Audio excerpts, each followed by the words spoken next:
जजों को सरकारी पोस्ट क्यों? नमस्कार, मैं हूं रचना सिंबाल।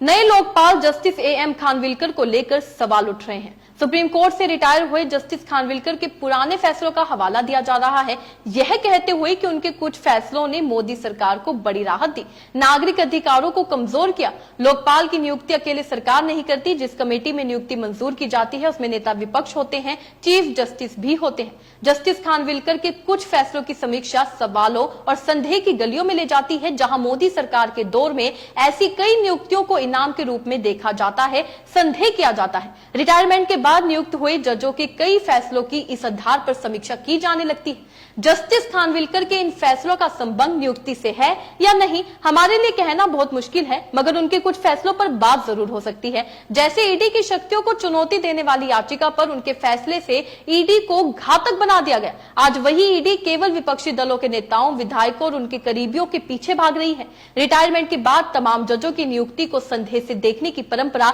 बीजेपी में भी रही है और कई नेता तो आज भी उनके मंत्री हैं। 2012 में नितिन गडकरी ने कहा था कि जजों के रिटायर होने के 2 साल के बाद ही पद दिए जाने चाहिए, नहीं तो सरकारें परोक्ष या अपरोक्ष रूप से अदालतों पर प्रभाव डालने की कोशिश करती है। नितिन गडकरी मोदी सरकार में आज भी मंत्री हैं। इस बयान में गडकरी ने यह भी कहा था कि मैं पूरी जिम्मेदारी से कहना चाहता हूं कि सुप्रीम और हाई कोर्ट के जजों के लिए तो पहले से तय होता है कि किसे कौन से आयोग का अध्यक्ष बनाया जाएगा।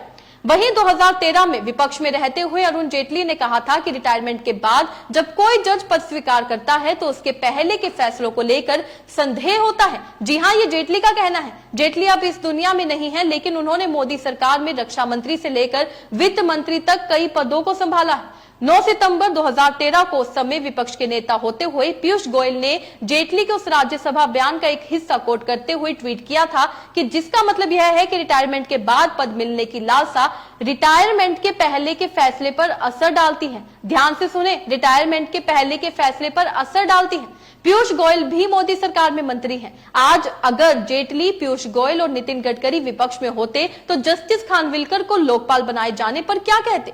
मोदी सरकार के 3 मंत्रियों की यही राय है, यानी बीजेपी की यही राय है कि रिटायरमेंट के तुरंत बाद जजों को पद नहीं लेना चाहिए। लेकिन आज इनमें से 2 मंत्री क्या अपनी इस बात को दोहराना चाहेंगे? बारन बेंच का एक सर्वे है। यह सर्वे जुलाई 2023 का है। इसमें कहा गया है कि 2018 से 23 के बीच सुप्रीम कोर्ट से रिटायर होने वाले 21% जजों को कोई ना कोई पद मिला है और यह परिपाटी सुप्रीम कोर्ट तक सीमित नहीं है, निचली अदालतों तक भी पहुंच गई है। हाल ही में जस्टिस ए के विश्वेश ने अपने कार्यकाल के आखिरी दिन हिंदुत्व को ज्ञान व्यापी मामले में तहखाने का एक्सेस दे दिया। अब उन्हें लखनऊ के डॉक्टर शकुंतला मिश्रा राष्ट्रीय विश्वविद्यालय में लोकपाल के पद पर नियुक्त किया गया है। 2021 में सुरेंद्र कुमार यादव को उप लोक आयुक्त के रूप में नियुक्त कर दिया गया। उसके 1 साल पहले उन्होंने बाबरी विध्वंस मामले में 32 लोगों को बरी करने के आदेश दिए थे। क्या इन नियुक्तियों पर पीयूष गोयल, नितिन गडकरी और बीजेपी को अब संदेह नहीं होता? क्या उन्हें अपने अब पुराने बयान याद नहीं आते? तो क्या आपको ये खेल समझ आ रहा है कि किस तरीके से यहाँ पर बीजेपी के द्वारा एक खेल रचा जाता है? पहले तो जो जज उनके हित में जो है सुनवाई कर देते हैं, उसके बाद 1 से 2 साल बाद उनके रिटायरमेंट के बाद उन्हें सरकारी नौकरियां दे दी जाती हैं। सितंबर 2023 से रिटायरमेंट के बाद जजों को 2 साल तक सरकार के द्वारा नियुक्ति ना मिले, इसे लेकर सुप्रीम कोर्ट में बॉम्बे लॉयर्स एसोसिएशन ने याचिका दायर की थी, लेकिन उस याचिका को रद्द कर दिया गया था। सरकार से कोर्ट, कोर्ट से सरकार के बीच आवाजाही के रास्ते बनते जा रहे हैं और इसे लेकर सवाल भी उठेंगे। ऐसे कई जजों के नाम सामने आए हैं जिनके फैसलों को सरकार के पक्ष में देखा गया। कहा जाता रहा है कि उन्होंने रिटायरमेंट से 2 दिन पहले, सप्ताह भर पहले, महीना भर पहले फैसले लिए और उसका इनाम उन्हें मिला। इसी सुप्रीम कोर्ट के रिटायर्ड जस्टिस अजय माणिक राव खानविलकर को भी लोकपाल बना दिया गया। हाल ही में उन्होंने ईडी को लेकर बड़ा फैसला दिया था। हाल ही में मशहूर वकील मिहिर देसाई ने जस्टिस खानविलकर के इस फैसले पर जो टिप्पणी की थी, आप उसे ध्यान से सुनेगा। What does the Supreme Court, led by Justice Khanwilkar, does? First of all, any whistleblowers or civil society activists who are trying to help people, who with total boldness approach the court for years together, use the legal mechanism to bring justice to the people who are either tribals or who have been who have been victims of communal riots. What does the Supreme Court do? Send Teesta Satrwat to jail? Send Himanshu was here somewhere. I don't know where he is. Is there? He was there. He has gone out, I think. He doesn't want to be part of this. Send Himanshu to jail. Boldly, of course, Himanshu says, I am not going to go to hell. I am not going to pay the fine. That's the kind of bold people we have with us. But these are the people who should be celebrated by Supreme Court. Instead, the Supreme Court says, send them to jail. I mean, what have we come? What kind of civil liberty protection will get? तो बिल्कुल फैसला तो electoral bond को लेकर भी आया, तब कोई प्रेस कॉन्फ्रेंस नहीं की गई, लेकिन जिन फैसलों ने उनके हाथ हथियार दिए, राजनीति दी, उन जजों को रिटायरमेंट के बाद अलग अलग पद नवाजे गए। 2018 में AK गोयल जिस दिन सुप्रीम कोर्ट के पद से रिटायर हुए, उसी दिन नेशनल ग्रीन ट्रिब्यूनल के चेयरमैन बना दिए गए। ट्रिब्यूनल अखबार में रिपोर्ट छपी थी कि उसी दिन उनके बेटे को हरियाणा में अतिरिक्त महाधिवक्ता का पदभार दे दिया गया। इसे इत्तेफाक कहें या इसका जवाब नहीं है। वहीं आपको बता दें 2019 में आम आदमी पार्टी के सांसद संजय सिंह ने तो प्रधानमंत्री को पत्र लिख दिया था कि रिटायरमेंट के बाद जजों की नियुक्ति पर रोक लगनी चाहिए। इससे न्यायपालिका की स्वतंत्रता को लेकर जनता के मन में संदेह पैदा होता है।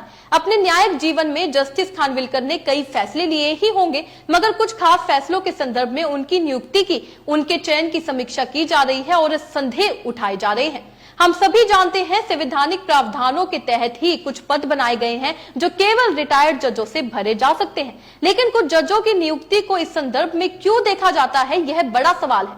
क्या ऐसी स्थिति में उनके फैसले संदेह के दायरे में नहीं आते? जस्टिस खानविलकर 2022 में रिटायर हुए और 19 महीने बाद लोकपाल बनाए गए। लोकपाल का पद तो जज के लिए आरक्षित है, मगर राज्यपाल और राज्यसभा की सदस्यता के लिए यह बात लागू नहीं होती। किसी चीफ जस्टिस के रिटायरमेंट के बाद राज्यसभा की सदस्यता लेना क्या सही है? क्या इसे असंवैधानिक नहीं माना जाना चाहिए? 2019 में राम मंदिर बनाने के लिए फैसले देने वाले 5 जजों की बेंच में से 3 जज को रिटायरमेंट के बाद कोई ना कोई पद दिया गया है। जी हां, इन 5 सदस्यों में से जस्टिस अब्दुल नाजिर को आंध्र प्रदेश का रेपल बनाया गया। जस्टिस अशोक भूषण को NCLT का अध्यक्ष बनाया गया। इस बेंच के प्रमुख चीफ जस्टिस रंजन गोगोई को रिटायरमेंट होने के 4 महीने के भीतर ही राज्यसभा सदस्य घोषित कर दिया गया। तब भी ऐसे ही सवाल उठे थे और कांग्रेस के अभिषेक मनु सिंघवी ने जेटली का पुराना वीडियो दिखाकर प्रेस कॉन्फ्रेंस कर कई सवाल पूछे थे। आप इस वीडियो को भी ध्यान से सुनिएगा। Influences pre-retirement judgments. It's a threat to the independence of judiciary. ये कोई इसका उत्तर नहीं कि पहले भी हुआ है, बिल्कुल हुआ है, लेकिन हम मानते हैं कि अब काफी समय से और विशेष रूप से जिस निरंतरता से जितनी जल्दी से आजकल हो रहा है, एक सैद्धांतिक रूप से ये गलत है, ये न होना चाहिए और हम इसका विरोध बिल्कुल करते हैं सिद्धांत पे। मैं किसी व्यक्ति विशेष का विरोध नहीं कर रहा हूं, तो सैद्धांतिक रूप से निश्चित रूप से हम इसका विरोध करते हैं। और ये आपने कहा था, बार बार कहा था, सदन में कहा था, सदन के बाहर कहा था, तो उसका पालन करने के लिए अब आपका ये उत्तर नहीं हो सकता कि पहले भी हुआ था। अभी हमने हाल में और इसके उदाहरण देखे और ये अब जैसे कोई परंपरा बनाई जा रही है, और ये बिल्कुल गलत है। रिटायरमेंट के 4 महीने के भीतर ही रंजन गोगोई राज्यसभा में चले गए, लेकिन 4 साल में उन्होंने केवल एक बार बहस की और एक भी सवाल नहीं पूछा। चीफ जस्टिस राज्यसभा जाएं और एक भी सवाल नहीं पूछता, क्या संदेह पैदा नहीं होता? सवाल कई हैं। जस्टिस खानविलकर पहले जज नहीं हैं जिनकी नियुक्ति को लेकर सवाल किए जा रहे हैं। पूर्व न्यायाधीश रंजन गोगोई से लेकर जस्टिस अशोक भूषण और जस्टिस S अब्दुल नाजिर की नियुक्तियां भी चर्चा का विषय रही हैं। ऐसा भी नहीं है कि 2014 से पहले ऐसी नियुक्तियां नहीं होती थी, मगर क्या पहले जो हो रहा था के नाम पर आज वही होगा, उसे उचित ठहराया जा सकता है? ये और बात है कि जब भाजपा विपक्ष में थी तो उसी के बड़े नेता रिटायर्ड जजों को सरकारी पद मिलने के विरोध में नजर आते थे, तो आज वो विरोध क्यों नहीं करते हैं? आखिर ये कब तक चलेगा? 2014 से पहले जो होता था आज भी वही चल रहा है, क्या आगे भी ऐसे ही चलने वाला है? इस पर फुल स्टॉप कब लगने वाला है, यहाँ बड़ा सवाल उठता है। इस खबर से आप क्या समझते हैं? अपने राय कमेंट में लिखकर जरूर बताइएगा। इसी तरीके से देश और दुनिया से जुड़ी हर छोटी सी बड़ी अपडेट के लिए FBN यानी फ्रंटलाइन ब्रेकिंग न्यूज के साथ बने रहिएगा। धन्यवाद।